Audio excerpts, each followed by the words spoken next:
जो हर दिन अपनी कमजोरियों से लड़ते हैं, उन्हें मेरा सलाम और प्रणाम। फुटबॉल की दुनिया में हमेशा से एक सवाल सबसे ज्यादा पूछा गया है, अब तक का सबसे महान खिलाड़ी कौन है? बहुत से लोग कहते हैं लियोनेल मेसी, क्योंकि उनका टैलेंट जन्मजात है, जैसे किसी बच्चे को भगवान ने बॉल के साथ खेलने के लिए ही भेजा हो।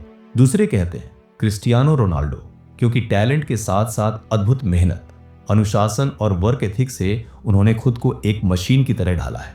हकीकत यह है कि सबसे महान कौन है, ये बहस शायद कभी खत्म नहीं होगी, लेकिन एक चीज पर सबकी सहमति है, क्रिस्टियानो रोनाल्डो का वर्क एथिक जगत में सबसे असाधारण है। यह वर्क एथिक सिर्फ मैदान पर ही नहीं दिखता, बल्कि उनकी ट्रेनिंग, रिकवरी, डाइट, सोने जागने के समय और अपने आप से किए गए वादों में भी नजर आता है।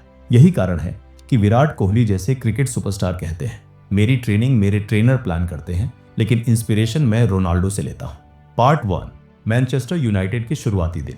सन 2003 की बात है। 18 साल का एक पतला दुबला लेकिन तेज तर्रार विंगर स्पोर्टिंग लिस्बन से इंग्लैंड आया। उसे इंग्लैंड की सबसे बड़ी टीमों में से एक मैनचेस्टर यूनाइटेड ने साइन किया था।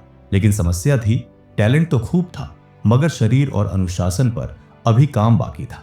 उसी समय के असिस्टेंट मैनेजर ने उसे अपने ऑफिस बुलाया और सीधी बात कही, सुनो, सिर्फ अच्छा खिलाड़ी होना काफी नहीं है, तुम्हारे पास अवसर है दुनिया का सर्वश्रेष्ठ बनने का। अगर तुमने उसे अपनाया तो मैं पूरा सहयोग करूंगा, लेकिन अगर तुम औसत रहना चाहते हो तो मैं तुम्हें अन्य खिलाड़ियों की तरह ही ट्रीट करूंगा।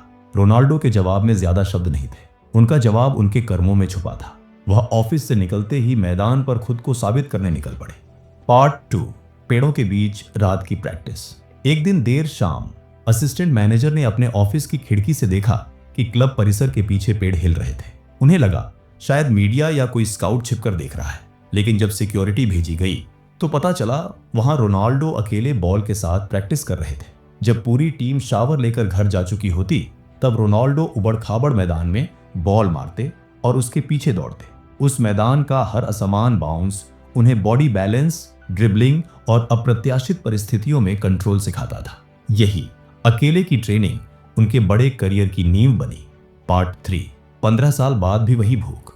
कई खिलाड़ी 4 से 5 साल में अपने करियर की छोटी पर पहुंचकर संतुष्ट हो जाते हैं, लेकिन रोनाल्डो अलग थे। मैनचेस्टर यूनाइटेड से शुरू हुई यह भूख 15 साल बाद भी उतनी ही तीव्र थी। 33 साल की उम्र में भी उनकी मेडिकल रिपोर्ट दिखाती थी 7% बॉडी फैट, जो सामान्य एथलीट से भी कम है, 50% से ज्यादा मसल मास, और फीफा वर्ल्ड कप के दौरान वे मैदान पर सबसे तेज स्प्रिंट करने वाले प्लेयर थे। उनकी शरीर की उम्र 20 साल से ज्यादा की नहीं लगती थी।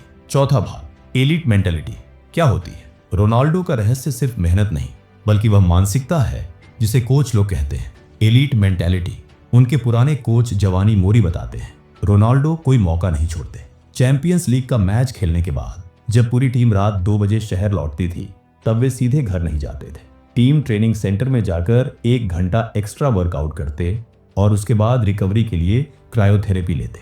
ध्यान दीजिए। पार्ट 5, थकान के बावजूद ट्रेनिंग। एक और कहानी है, जब मैनचेस्टर यूनाइटेड की टीम कठिन मैच जीतकर लौटी थी। पूरी टीम छुट्टी पर थी, लेकिन रोनाल्डो वह उसी तरह ट्रेनिंग कर रहे थे। जब टीममेट्स ने पूछा, क्या तुम थके नहीं हो, तुम्हें रिकवरी की जरूरत नहीं है, उसका जवाब था, मैं पूरी रात रिकवरी कर चुका था, अब फिर से काम करने का समय है। रोनाल्डो होने की वजह से मुझे ऐसा करना पड़ता है। यह वाक्य सीधा उनकी सोच की झलक देता है। उनके अपने लिए खुद के ही इतने ऊंचे स्टैंडर्ड्स हैं कि उन्हें पूरी तरह मेंटेन करना ही उनकी पहचान है। पार्ट 6, टैलेंट प्लस मेहनत का अनोखा मिश्रण। टीममेट क्विंटन फॉर्चून याद करते हैं, मैंने अपनी आंखों से देखा कि रोनाल्डो जुनूनी है।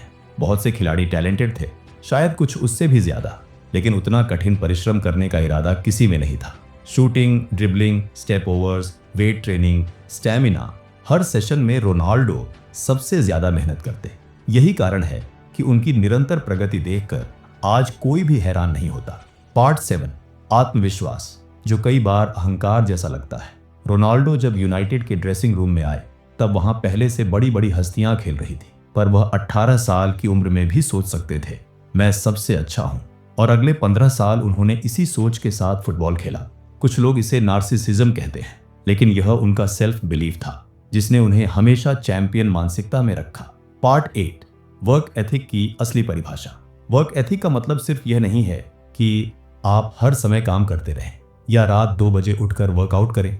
या फिर hard work versus smart work पर बहस करें। वर्क एथिक का असली मतलब है आपका बिलीफ सिस्टम।